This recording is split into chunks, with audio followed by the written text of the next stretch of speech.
Hi Stuart. First of all, could you introduce yourself in terms of the work that Welltree has been undertaking with Good Shepherd Centre? Welltree originally became involved with Good Shepherd through developing the trauma awareness of staff. We delivered numerous kind of regular training events with staff to help understand the concepts of trauma, which even back in the 2000s was really developing, and it seemed to fit the cohort of children that we were working with.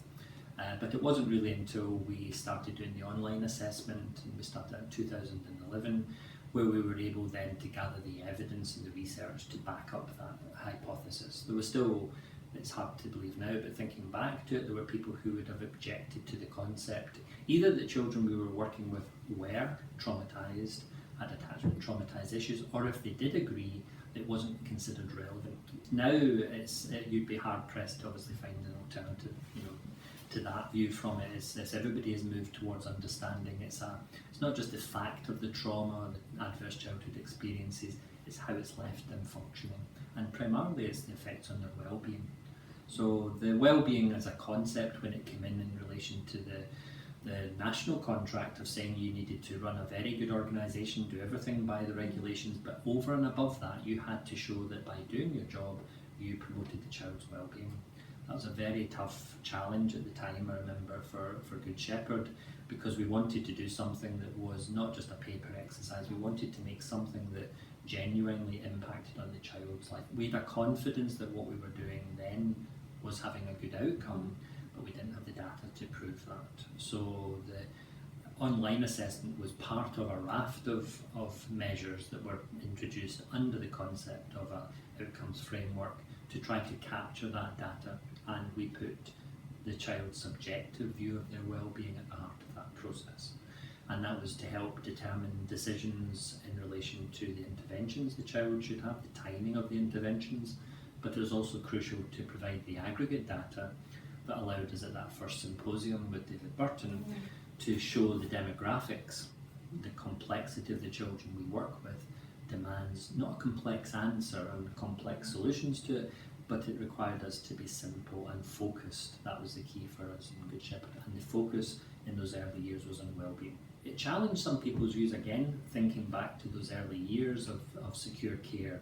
There would be again many practitioners, professionals who would say that placing any child in secure care would diminish their well-being.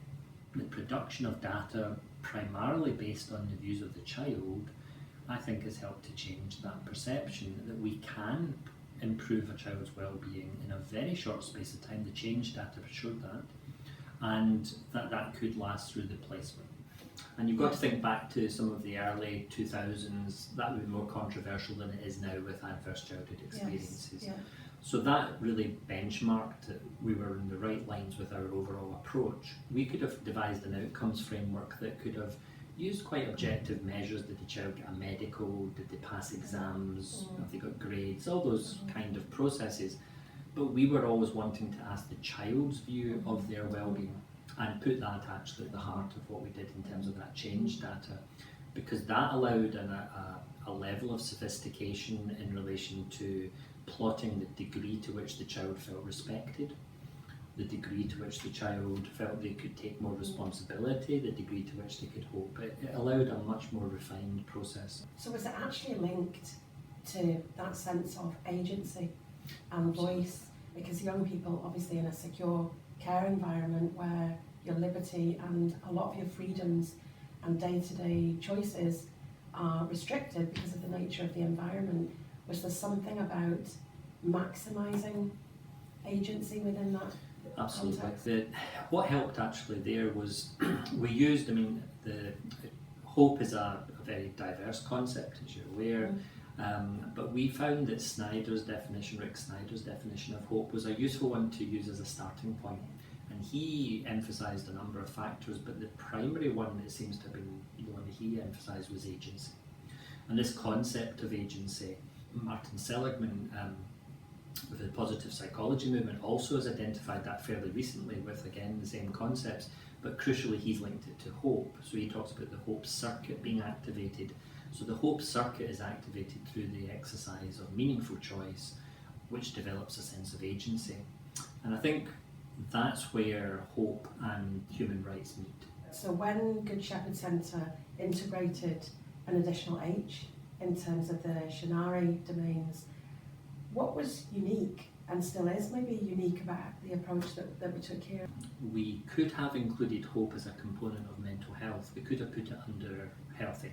We felt the importance of hope. It was rich enough as a concept to stand alone as a domain of well-being, that the hope of staff and everybody working with children is also critical. So putting it separately meant that we could actually talk about a hope framework, that we could look to how could we improve.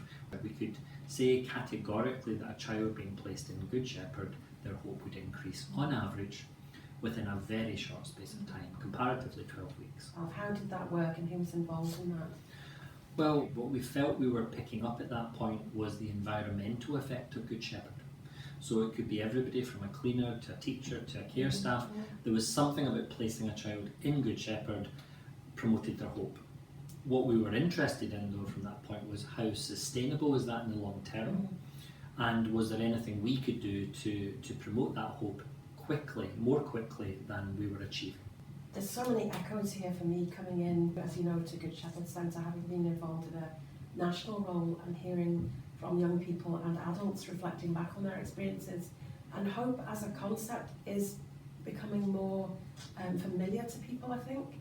So in terms of the draft national standards to improve experiences and outcomes for young people in secure care, hope is part of those. How can we make sure that we're further embedding, generating, sustaining hope for the young people who come to live with us? I think in my practice now in the Republic of Ireland and here, I'm much more aware of the significance of agency. It was only when we went to some of the international conferences that we got the concept of well-being as a human right. So that the child has it's one of their human rights to have their well-being actively promoted. So just being neutral won't cut it in terms of that right. It's also really important that they have that human right irrespective of how they're behaving. And then that has naturally led to more of a concept of agency, the exercise of meaningful choice, and the intersection I think has happened then with hope. And Martin Seligman's book, The Hope Circuit, is a really interesting feature, because if we have to work with a child, we have to think long term through their life course. Longitudinal studies show their well-being will be diminished if we don't. Because when we talk about hope, and we're not talking about teaching the child what to hope, we're teaching the child how to hope, and being able to rely on adults, other people to place a level of trust is obviously critical in the model of hope that we have developed over these years. Balancing the restrictive practices that are essential and necessary at various points in the child's placement. It should, again, if we see it as a restriction on their liberty, it will be for the least time possible under constant review, and we will always retain the short, medium and long-term views. What is dynamic is hope and well-being, that if we can teach the child how to hope in those times of further adversity they might encounter, and if we can also teach them how to promote their own well-being, that we've made children curious about their well-being. By us being curious, we've hopefully made them curious, and that curiosity needs to last in their 30s, 40s, 50s, 60s, when they're thinking, do I need to be fitted, do I need to watch what meeting, could I get counselling? We want them to have a concept of their own well-being, because that is the only thing I can see at the moment that they could carry with them when they leave the placement into their future. The therapeutic alliance is very strong. I think what you can then do is balance the risk with well-being, balance those concepts of risk, so that just the fact of the risk alone is not sufficient.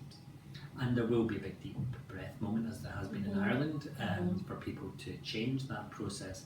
But unless we give children more responsibility for their behaviour and do that in as safe an environment as we can make it, they're not going to learn sufficiently. And I think the Irish experience certainly has been to try to get staff to look much more at a strengths-based approach rather than a deficit, and to take those risks in measured ways and take it collaboratively, certainly, but take them. So thank you very much. Thank you.